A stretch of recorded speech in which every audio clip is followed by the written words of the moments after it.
Nityanandam. Dear opinion, I am speaking on behalf of the United States of KAILASA about your article from March 21, 2025.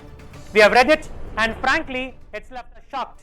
Your piece isn't just inaccurate, it's a deliberate attack on our sovereign nation and the indigenous Hindu communities we represent.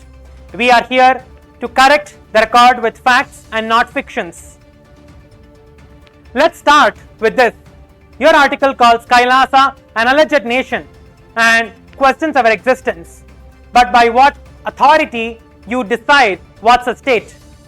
The Montevideo Convention of 1933, Article 3 says clearly the political existence of the state is independent of recognition by other states. That's international law, not an opinion. Even the United Nations doesn't recognize states, it admits members. So why are you making rules that don't exist? You seem to pick and choose who gets to be a state. Would you call Taiwan an alleged nation? What about Kosovo or Palestine? The sovereign order of Malta has no territory but has diplomatic ties with 112 countries and United Nations observer status as per the United Nations Vienna Convention on Diplomatic Relations preamble. The Tibetan government in exile has been around since 1959. Was Poland fictional when it was occupied by World War II? No. So why single out KAILASA? It feels like this skepticism only applies to us because we are Hindus. And denying the indigenous right to us, indigenous nations, is the worst form of colonization. You claim to support indigenous rights, but then questions Bolivia's indigenous nations for partnering with us. Bolivian Constitution, Article 30, Section 2 guarantees their right to self-determination. They have chosen to work with KAILASA freely, yet you act like they need saving from their own decisions. That's not support, it's denying their sovereignty. Our agreements with them say payment effectuated after ratification by competent authorities, respecting Bolivian law fully. Next, let's talk ethics. You ignored the facts like the United States court exonerating the Supreme Pontiff of Hinduism or the legal basis for our statehood in the Montevideo Convention Article 1. Your bias against Hindu communities is clear. Why else target us like this? How is this fair? Did you ask us for a comment? No. One-sided stories are not journalism. Calling us fictional hurts millions who see KAILASA as their home. That's not just an attack on us, it's personal. Over 40 media outlets like Washington Post, MSN have corrected their mistakes. What's stopping you? Let me share a bit of history you missed. You act as if KAILASA popped up overnight, but our roots go deep. The Hindu civilization faced a genocide, 500 million killed, 4 million enslaved, 160 starved. All of this has been systematically recorded in history.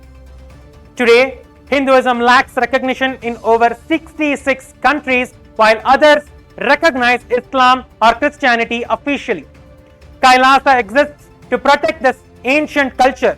The Tondai Mandala Sannidhanam, government in exile, started in 1947 after India's partition, not just last week. The Supreme Pontiff of Hinduism, Bhagavan Shri Nityananda Paramashivam, continues the lineage as the 203rd sovereign emperor of the Surya Vamsha. That's not fantasy, that's history. We are not making this up. International law backs us. The Vienna Convention on Succession of States 1978 says a state's identity doesn't vanish with upheaval. Our lineage proves this. The Permanent Court of Justice 1923 ruled private rights acquired under existing law does not cease on a change of sovereignty. Our rights stand. Montevideo Convention Article 3 confirms states exist without needing recognition, and we meet all criteria for this: population, territory, government, and the ability to enter into diplomatic relations.